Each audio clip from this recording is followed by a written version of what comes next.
आज हम झारखंड की आत्मा कहे जाने वाले एक जिले की गहराई में उतर रहे हैं। लातेहार। हमारे सामने जो स्रोत हैं वे महज तथ्य और आंकड़े नहीं हैं, बिल्कुल। बल्कि एक पूरी कहानी बयां करते हैं। एक ऐसी जगह की कहानी जहां घने जंगल, शौर्य का इतिहास और विकास की नई उम्मीदें सब एक साथ सांस लेती हैं। बिल्कुल, और हमारा काम है इन बिखरी हुई जानकारियों को जोड़कर एक पूरी तस्वीर बनाना।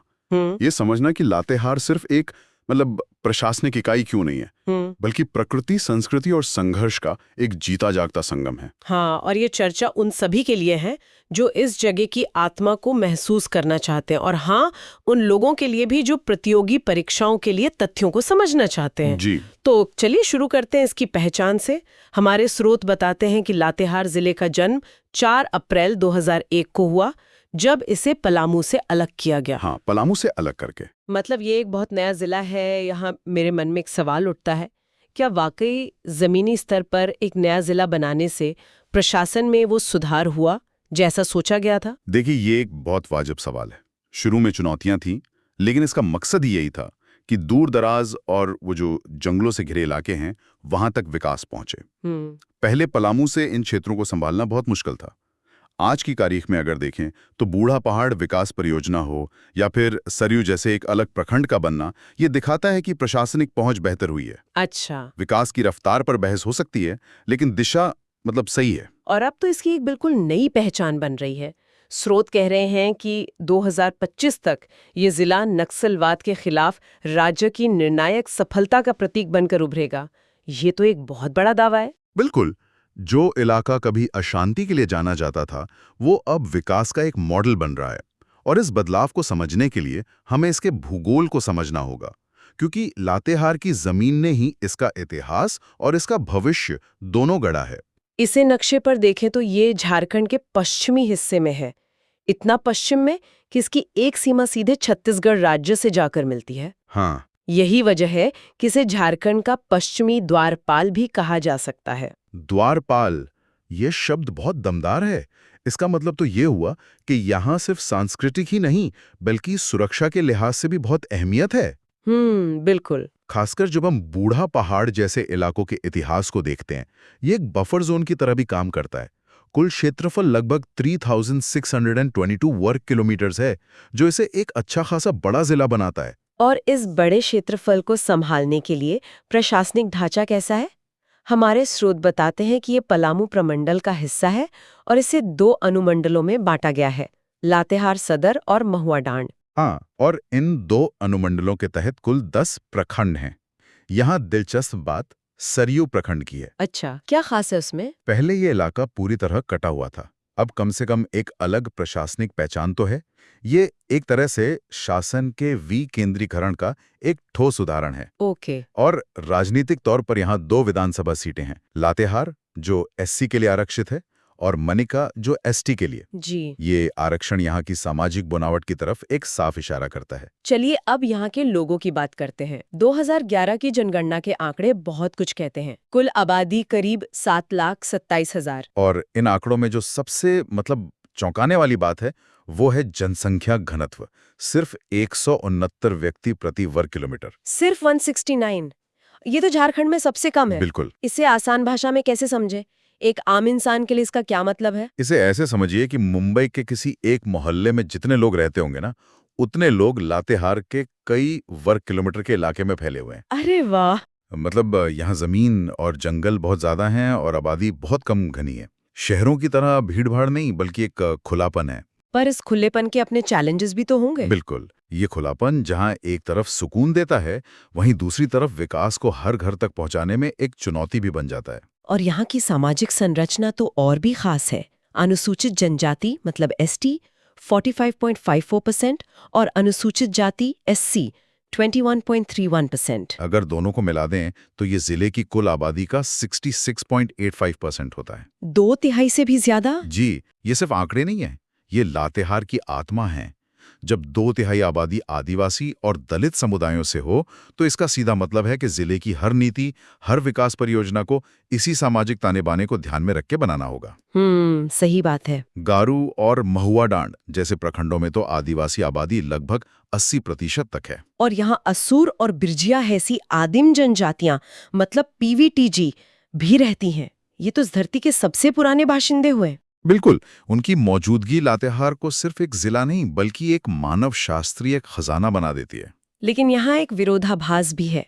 साक्षरता दर सिर्फ 59.51% है, जो राज्य के औसत से भी कम है, और शहरीकरण तो बस 7%। हाँ, मतलब ये एक पिछड़ा और ग्रामीण जिला है। तो तस्वीर ये बनती है, प्रकृति से समृद्ध, सांस्कृतिक रूप से अनूठा, लेकिन विकास के कई पैमानों पर पीछे। और शायद इसी प्रकृति की वजह से इसे झारखंड का फेफड़ा भी कहते हैं। बिल्कुल सही।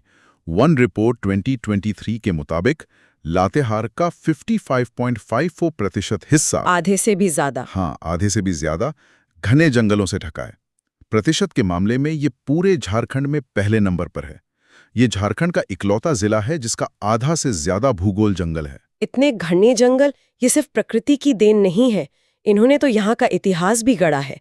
क्या इन्हीं जंगलों ने चेरो राजाओं को मुगलों से लड़ने की ताकत दी थी? आपने बिल्कुल सही नब्ज पकड़ी है, लेकिन उस पर आने से पहले इन जंगलों के अंदर छिपे खजानों की बात करते हैं। सबसे पहला नाम आता है बेतला नेशनल पार्क का। इसका इतिहास तो कमाल का है। 1932 में यहीं पर दुनिया में पहली बार बाघों की गिनती हुई थी। दुनिया में पहली बार? जी, सोचिए उस जमाने में जब संरक्षण की बात भी नहीं थी, तब यहाँ ये काम हो रहा था। और जब 1974 में प्रोजेक्ट टाइगर शुरू हुआ तो बेतला देश के पहले 9 टाइगर रिजर्व में से एक था। मतलब बाघों को बचाने की राष्ट्रीय मुहिम में इसकी भूमिका एक लीडर की रही है। और बेतला से थोड़ी दूर महुआ डांड में भारत का एकमात्र भेड़िया अभयारण्य है। भेड़िया अभयारण्य? ये तो मैंने पहली बार सुना। हाँ, ये भारतीय ग्रे वुल्फ का आखिरी सुरक्षित घरौंदा है। और यहाँ एक बहुत ही दिलचस्प बात है। बताइए। यहाँ भेड़ियों के संरक्षण का काम सिर्फ वन विभाग नहीं करता, बल्कि स्थानीय संस्कृति करती है। संस्कृति? वो कैसे? आदिवासी समुदाय की एक गहरी मान्यता है कि भेड़ियों के प्रजनन काल यानी नवंबर से फरवरी के बीच जंगल में प्रवेश नहीं करना चाहिए। वो इसे अपशगुन मानते हैं। ये बात तो हैरान करने वाली है। मतलब संरक्षण का नियम किसी सरकारी कानून से नहीं, बल्कि एक पीढ़ियों पुरानी मान्यता से आ रहा है। जी। क्या आज भी युवा पीढ़ी इस परंपरा को मानती है? क्योंकि अक्सर ऐसी मान्यताएं आधुनिकता के साथ कमजोर पड़ जाती हैं। ये एक बहुत बड़ी चुनौती है, लेकिन अभी भी इसका काफी असर है। ये प्रकृति और संस्कृति के सह अस्तित्व का एक अद्भुत उदाहरण है। और ये सह अस्तित्व सिर्फ जमीन पर नहीं, पानी में भी दिखता है। आप झरनों और नदियों की बात कर रही हैं। लोध जलप्रपात या बूढ़ा घाघ, जो झारखंड का सबसे ऊंचा झरना है, वो यही है। 143 मीटर की ऊंचाई से गिरता पानी कल्पना ही रोमांचक है। और सिर्फ लोधी क्यों, लोअर अपर घाघरी, मिर्चैया, सूगा बांध जैसे अनगिनत झरने हैं। यहाँ की जीवन रेखा है उत्तरी कोयल नदी। इसी पर मंडल डैम बन रहा है। और एक और प्राकृतिक अजूबा है बालूमाथ का ताता पानी गर्म जलकुंड, जहाँ जमीन से उबलता हुआ पानी निकलता है। इसके पीछे का विज्ञान क्या है? जमीन के नीचे मौजूद सल्फर या गंधक जब पानी के संपर्क में आता है तो पानी गर्म हो जाता है और उसमें औषधीय गुण आ जाते हैं। अच्छा। स्थानीय लोग मानते हैं कि इसमें नहाने से चर्म रोग ठीक हो जाते हैं। ये प्रकृति का एक नेचुरल स्पा है। ये जंगल जितने गहरे हैं उतना ही गहरा यहाँ का इतिहास भी है। आपने बेतला और पलामू किले का जिक्र किया था। ये हमें सीधे चेरो राजवंश के उस दौर में ले जाते हैं जब राजा मेदिनी राय का शासन था। हाँ, 1662 से 1674 तक सिर्फ 12 साल का शासन, लेकिन उसे पलामू के इतिहास का स्वर्ण युग कहा जाता है। उनके बारे में कहावत आज भी मशहूर है, धनी धनी राजा मेदिनी राय, घर घर बाजे मथानी। बिल्कुल। इसका मतलब है कि उनके राज में इतनी खुशहाली थी कि हर घर में दूध दही की कमी नहीं थी। हर घर से दही मथने की आवाज आती थी। ये समृद्धि का एक बहुत ही घरेलू और सुंदर प्रतीक है। और इसी समृद्धि की निशानी है पलामू के 2 किले जो आज लातेहार जिले में बेतला पार्क के अंदर मौजूद हैं। जी।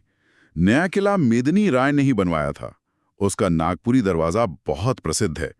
कहते हैं कि उन्होंने छोटा नागपुर के नागवंशी राजा को हराकर जीत की निशानी के तौर पर वो विशाल दरवाजा अपने किले में लगवा लिया था। लेकिन चेरो राजाओं की यही बढ़ती ताकत दिल्ली में बैठे मुगलों को खटक रही थी। बिल्कुल, अकबर से लेकर औरंगजेब तक सबने यहाँ अपनी सेनाएं भेजी। 1660 में औरंगजेब के सेनापति दाऊद खान ने किले पर कब्जा भी कर लिया।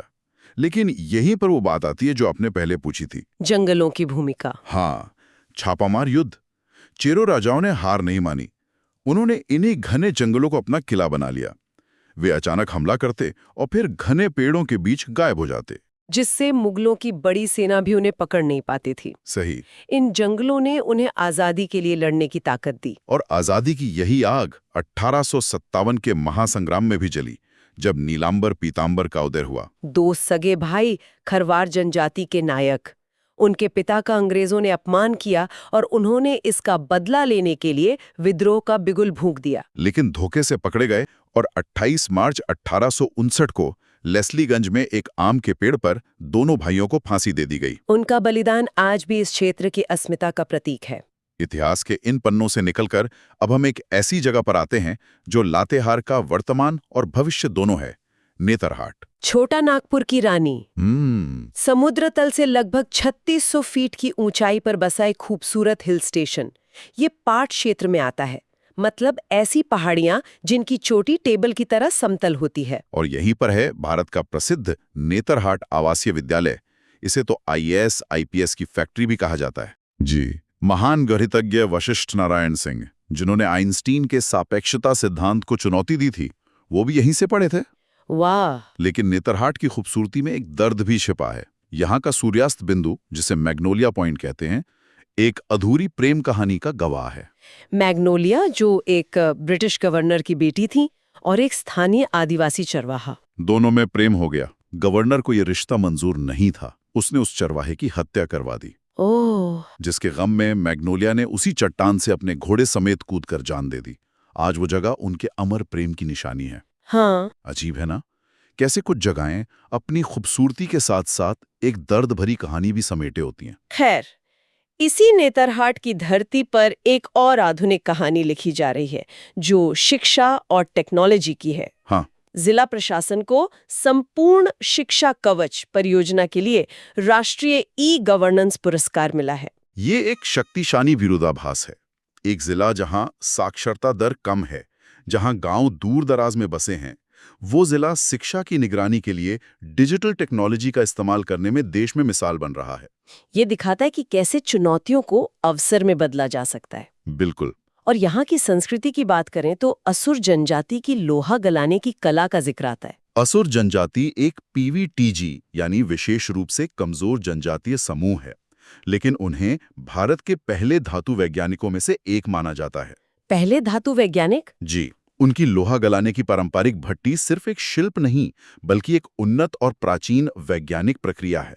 ये एक अमूल्य विरासत है जो धीरे धीरे लुप्त हो रही है। और यहाँ के त्योहार भी बहुत अनोखे हैं।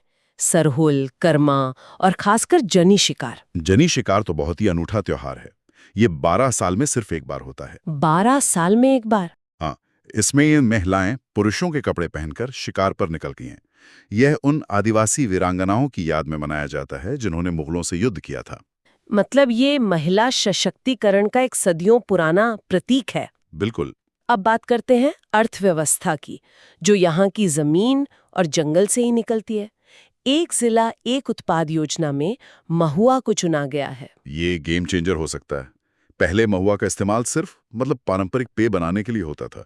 अब उससे जैम, लड्डू और दूसरे पौष्टिक उत्पाद बनाए जा रहे हैं। अच्छा। इससे महुआ की छवि भी बदल रही है और स्थानीय लोगों की आय भी बढ़ रही है। इसके अलावा लाह की खेती भी ग्रामीण अर्थव्यवस्था की रीढ़ है। और जमीन के नीचे तो कोयला और बॉक्साइट का खजाना है ही। जी, सिकनी और मगध आम्रपाली कोल ब्लॉक से देश की ऊर्जा जरूरतें पूरी होती हैं। चंदवा और टोरी में थर्मल पावर प्लांट भी हैं। तो यहाँ की अर्थव्यवस्था के 3 स्तंभ साफ दिखते हैं: वन संपदा, खनिज और ऊर्जा। बिल्कुल, लेकिन इन तीनों के बीच संतुलन बनाना ही सबसे बड़ी चुनौती है। विकास के लिए खनिज निकालना जरूरी है, लेकिन इससे जंगलों और स्थानीय समुदायों पर क्या असर पड़ता है, ये सवाल हमेशा बना रहता है। और इसी विकास और संतुलन की सबसे ताज़ा कहानी है बूढ़ा पहाड़ का कायाकल्प। एक ऐसा इलाका जो दशकों तक नक्सलवाद का गढ़ माना जाता था। जहां जाना नामुमकिन था। हम्म। लेकिन 2022-23 में सुरक्षा बलों ने ऑपरेशन ऑक्टोपस चलाया और इस पूरे इलाके को सफलतापूर्वक मुक्त करा लिया। ये सिर्फ एक सैन्य सफलता नहीं थी, बल्कि एक नई शुरुआत थी। और शांति स्थापना के तुरंत बाद वहां 100 करोड़ की बूढ़ा पहाड़ विकास परियोजना शुरू हुई। जी, अब वहां सड़क, बिजली, पानी, स्कूल और रोजगार के साधन पहुंचाए जा रहे हैं। यह एक बहुत शक्तिशाली संदेश है। संदेश ये है कि बंदूक का जवाब सिर्फ बंदूक से नहीं, बल्कि विकास से दिया जा सकता है। जब लोगों को सड़क और स्कूल मिलते हैं तो वे मुख्य धारा से जुड़ते हैं। तो कुल मिलाकर लातेहार की जो तस्वीर उभरती है वो विरोधाभासों की एक सुंदर तस्वीर है।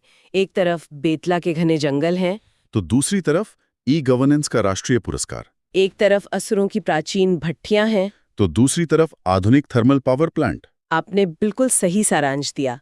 लातेहार अपनी प्राकृतिक संपदा, प्राचीन जनजातीय विरासत और आधुनिक विकास की आकांक्षाओं का एक अनूठा संगम है।